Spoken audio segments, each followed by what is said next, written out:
தினம் ஒரு தியானம். உன்னை நிச்சயமாக விடுவிப்பேன். எரேமியா தீர்க்கதரிசியின் புஸ்தகம் அதிகாரம் 39 வசனம் 18. எங்கள் பிதாக்கள் உம்மிடத்தில் நம்பிக்கை வைத்தார்கள், நம்பின அவர்களை நீர் விடுவித்தீர் என பாடும் தாவீது. கர்த்தருடைய தூதன் அவருக்கு பயந்தவர்களை சூழ பாளையம் இறங்கி அவர்களை விடுவிக்கிறார். ஆபத்து காலத்தில் என்னை நோக்கி கூப்பிட, நான் உன்னை விடுவிப்பேன் என உரைக்கும் தேவன்.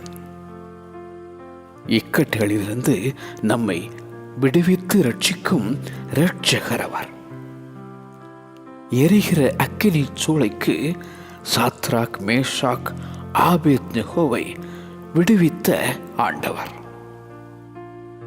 குமாரன் உங்களை விடுதலையாக்கினால் மெய்யாகவே விடுதலை ஆவீர்கள் என்றார் ஆண்டவர் இயேசு.